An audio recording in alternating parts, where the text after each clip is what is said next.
ओम शांति। 2 मई 2026। मीठे बच्चे, इस ड्रामा के अंदर विनाश की भारी नोट है। तुम्हें विनाश के पहले कर्मातीत बनना है। प्रश्न: बाप के किन शब्दों की कशिश सम्मुख में बहुत होती है?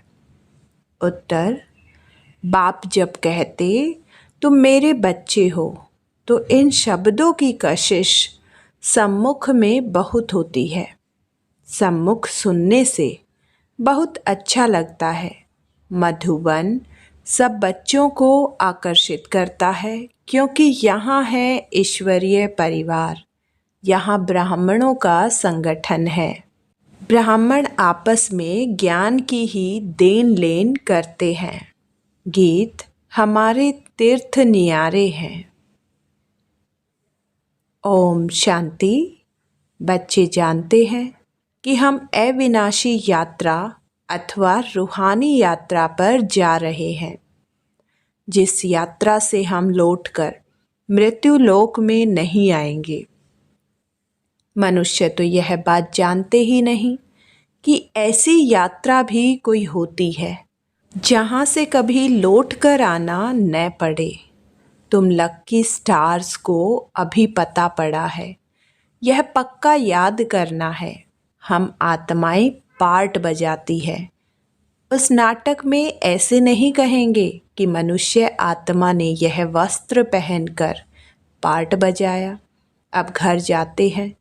वो तो अपने को शरीर ही समझते हैं। यहाँ तुम बच्चों को ज्ञान है, हम आत्मा है। यह शरीर रूपी कपड़ा छोड़ फिर दूसरा जाकर लेंगे। यह 84 जन्मों के पुराने कपड़े हैं। यह छोड़कर नई दुनिया में फिर नए कपड़े लेंगे। यह लक्ष्मी नारायण ने नए कपड़े पहने हैं ना, तुम्हारी ही राजधानी के हैं। तुम भी जाए ऐसे नए दैव्य कपड़े पहनेंगे। यहाँ तो कहते हैं मुझ निर्गुण हारिस में कोई गुण नाही। बाप ही फिर ऐसा गुणगान करते हैं। बाप कहते हैं मेरा भी पार्ट है, आकर फिर तुमको वॉइसलेस बनाता हूँ। यहाँ यह है जीवन बंधन धाम। रावण राज्य है, यह तुम्हारी बुद्धि में है। हम पतित से पावन फिर पावन से पतित कैसे बनते हैं, तुम बच्चे जानते हो। कलयुग है अंधियारा। रावण राज्य का अब अंत है। राम राज्य की अब आदि होनी है। अभी है संगम। कल्प के संगम युगे बाप को ही आना पड़ता है। दुनिया वाले भी अब यह समझ रहे हैं कि अब विनाश का समय है और स्थापना अर्थ भगवान कहाँ गुप्त वेश में है। अब गुप्त वेश में तो तुम आत्माएं भी हो। आत्मा अलग है, शरीर अलग है। यह मनुष्य चोला गुप्त वेश है। बाप को भी इसमें आना है। तुम्हारे शरीर पर नाम पढ़ते हैं, उनको तो शरीर है नहीं। तुम भी आत्मा हो, वह भी आत्मा है। आत्मा का आत्मा के साथ अब मोह हुआ है। गाते भी हैं और संग तोड़ तुम संग जोड़ेंगे। जैसे आप मोहजीत हो वैसे हम भी बनेंगे। बाबा बहुत मोहजीत हैं। कितने ढेर बच्चे हैं जो काम चिता पर बैठ जल गए हैं। परम पिता परमात्मा आते ही हैं पुरानी दुनिया का विनाश कराने। फिर मोह कैसे होगा? पतितों का जब विनाश हो तब तो शांति का राज्य हो। इस समय सुख तो कोई को भी है नहीं। सभी तमो प्रधान दुखी बन गए हैं। यह है ही पतित दुनिया। शिव बाबा ही आकर स्वर्ग की स्थापना करते हैं, जिसका नाम शिवालय पड़ा है। शिव बाबा ने देवताओं की राजधानी स्थापन की है। वह है चैतन्य शिवालय। और वह शिवालय जिसमें शिव का चित्र है वो तो जड़ हो गया। अभी तुम समझ गए हो कि लक्ष्मी नारायण बरोबर स्वर्ग के मालिक थे, पूज्य थे। अब फिर पूज्य बन रहे हैं। तुमको अभी ज्ञान है। तुम लक्ष्मी नारायण के मंदिर में जाकर उनको माथा नहीं टेकेंगे। तुम तो उनकी राजधानी में चैतन्य में जाते हो। जानते हो, हम देवता थे, अब नहीं है। जो पास्ट होकर गए हैं उनके चित्र बनते हैं। लक्ष्मी नारायण के मंदिर सबसे जास्ती बिड़ला बनाते हैं, तो उनकी भी सर्विस करनी चाहिए। तुम जो यह लक्ष्मी नारायण के मंदिर बनाते हो, हम आपको इन्हों के 84 जन्मों की कहानी सुनाते हैं। युक्ति से यह सौगात देनी चाहिए। बाबा सर्विस की युक्तियाँ तो बताते हैं। माताएं जाकर बोले, आप उनके मंदिर तो बनाते हो परंतु उनकी जीवन कहानी को जानते नहीं। हम जानते हैं और समझा भी सकते हैं। समझाने वाली बड़ी रसीली चाहिए। बाप भी बैठ समझाते हैं ना। बाबा कहते, अगर छुट्टी नहीं मिलती है तो घर बैठे याद करो।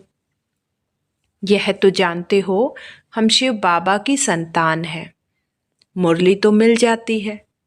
ऐसे नहीं कि यहाँ आने से याद की यात्रा अच्छी होगी, घर में बैठने से याद की यात्रा कम हो जाएगी। बादल आते हैं रिफ्रेश होने, तुम भी आते हो रिफ्रेश होने। बाबा पास सम्मुख जाएं। आत्मा को ज्ञान है, सम्मुख सुनने से अच्छा लगता है। बात तो वही है। देखते हो शिव बाबा कैसे बैठ बच्चों को समझाते हैं। बच्चे, तुम मेरे हो। तुमने 84 जन्मों का पाठ बजाया है। तुम जन्म मरण में आते हो, मैं नहीं आता हूँ। मैं पुनर्जन्म नहीं लेता हूँ, अजन्मा भी नहीं हूँ। आता हूँ परंतु बूढ़े तन में प्रवेश करता हूँ। तुम आत्मा छोटे बच्चे के शरीर में प्रवेश करती हो। मैं परम धाम से आता हूँ, नीचे पाठ बजाने। मैं विकारी के गर्भ में नहीं आता हूँ। मुझे कहते हो, त्वमेव माता च पिता त्वमेव। मेरा कोई माँ बाप हो न सके। मैं सिर्फ शरीर का आधार ले पाठ बजाता हूँ। तुम मुझे बुलाते हो दुख हर कर सुख देने के लिए। अब सम्मुख आया हूँ, आत्माओं से बात कर रहे हैं। यहाँ तो सब ब्राह्मण ही हैं।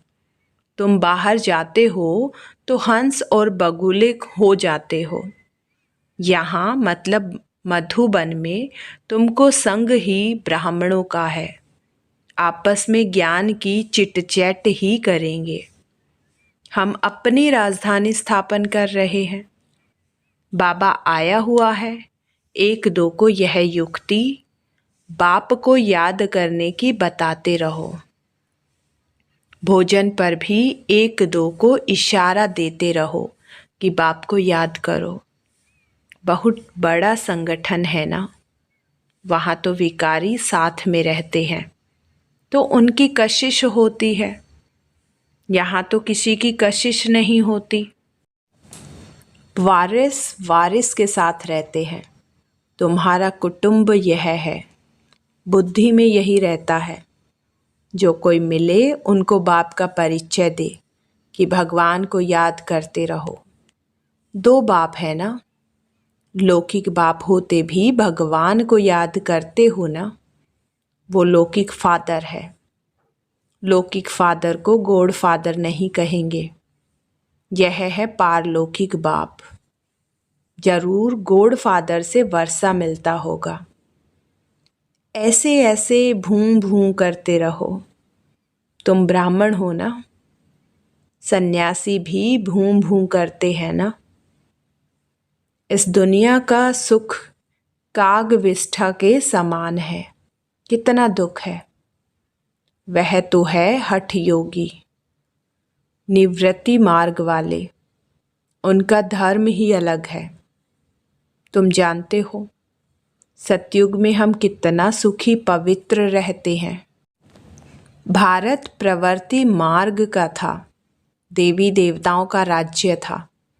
जो पवित्र थे वही पतित बने हैं, पुकारते भी रहते हैं, हे पतित पावन आओ, और फिर कह देते परमात्मा सर्वव्यापी है, हम जाकर ज्योति ज्योत समाएंगे।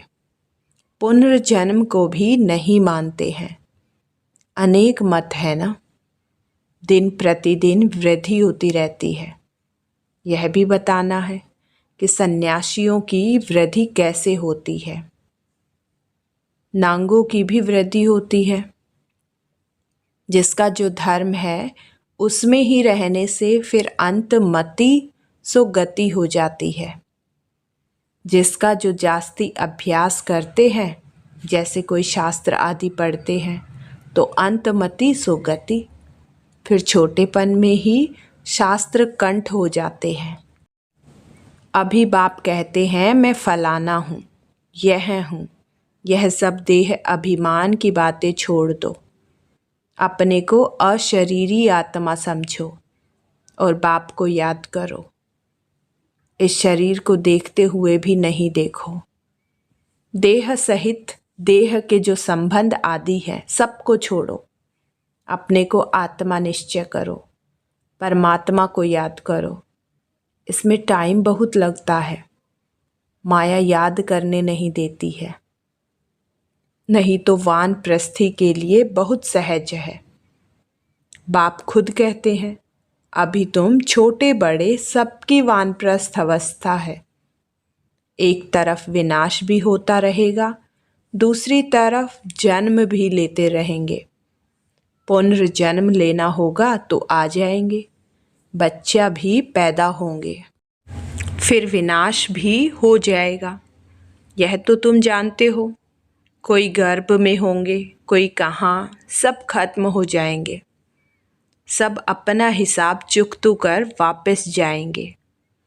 हिसाब किताब रहा हुआ होगा तो अच्छी रीति सजाए खानी पड़ेंगी, फिर वह भी हल्का हो जाएगा। ऐसे नहीं कि योग में भी रहो और पाप भी करते रहो।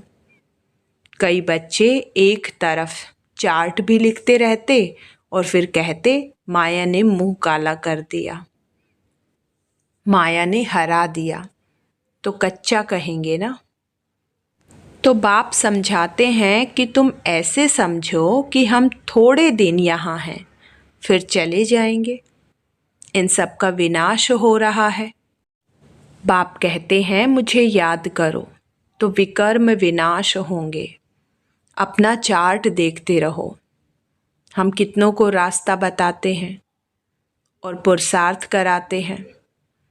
तन मन धन से रूहानी सेवा में मददगार बनना पड़े।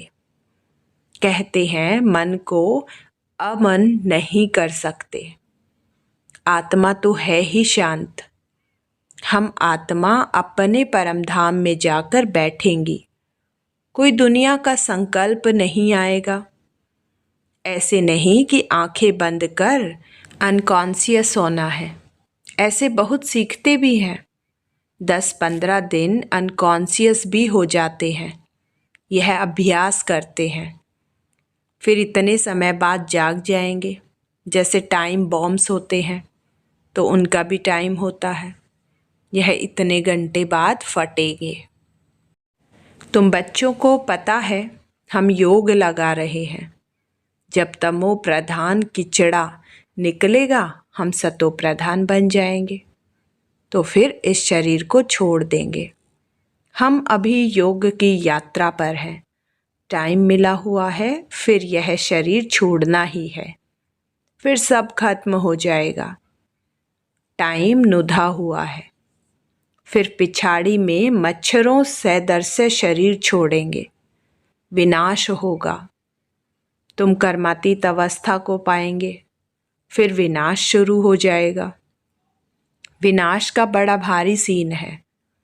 यह ड्रामा में भारी नुद है। तुम जानते हो हमारी अवस्था एक रस रहेगी। खुशी में सदैव हर्षित रहेंगे। यह दुनिया तो खल्लास होनी ही है। जानते हैं, कल्प कल्प संगम युग होता है, तब विनाश होता है। सिर्फ बॉम्ब्स नहीं, नेचुरल क्लाइमिटीज़ भी मदद करती है। तो बच्चों को यह बुद्धि में रहना चाहिए, अभी हमको जाना है। जितना बाबा को याद करेंगे तो विकर्म विनाश होंगे, ऊंच पद पाएंगे। Charity begins at home. कोशिश करना चाहिए। कन्या वह जो पियर घर और ससुर घर का उद्धार करे, तो चैरिटी बिगेन्स एट होम हुआ ना। सर्विस में लगा रहना चाहिए। बोलो, शिव बाबा कहते हैं मुझे याद करो तो वर्षा मिलेगा। सीधी बात है, मुझ अल्फ को याद करोगे तो स्वर्ग का वर्षा तुम्हारा है। विश्व के मालिक तुम बन जाएंगे। अब वर्षा पाना है तो मुझे याद करो। बच्चों का फर्ज है यह पैगाम देना। आगे भी दिया था, बताना है विनाश सामने खड़ा है। कलयुग के बाद सतयुग आएगा। बाप ही आकर वर्षा देते हैं।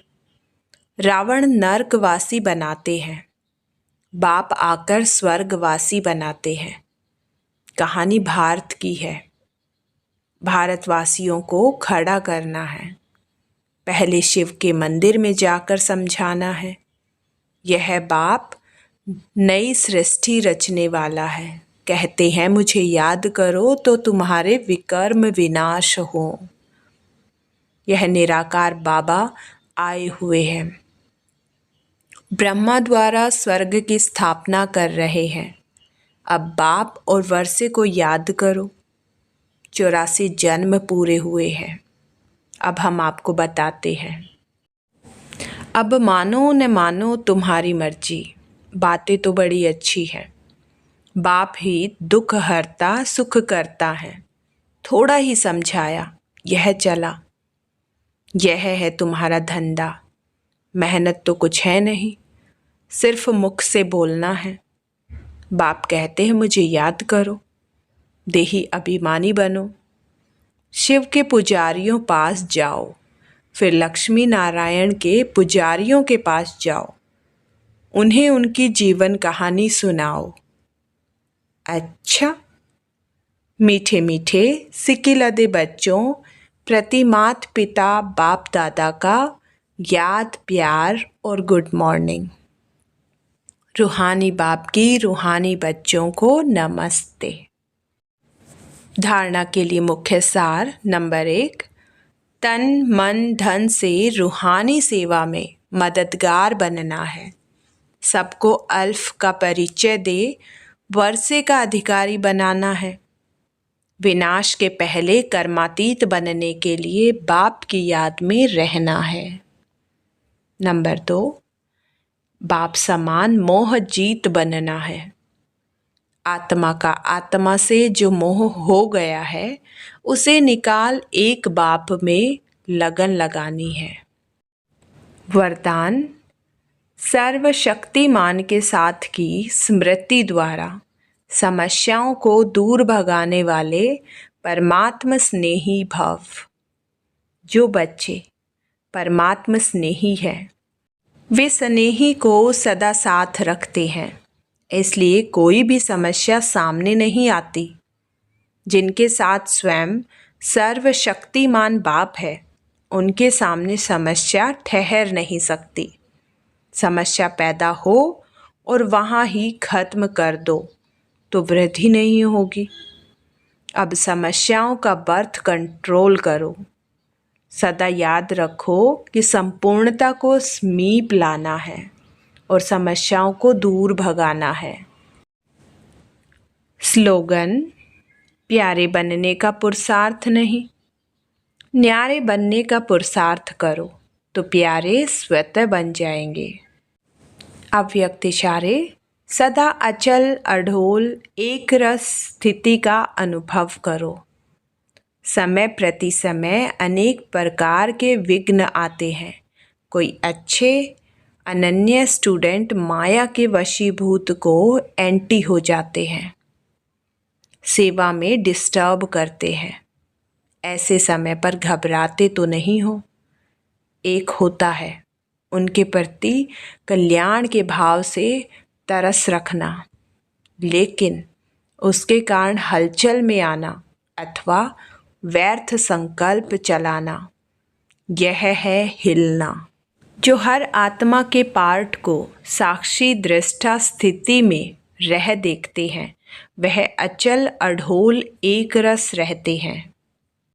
ओम शांति।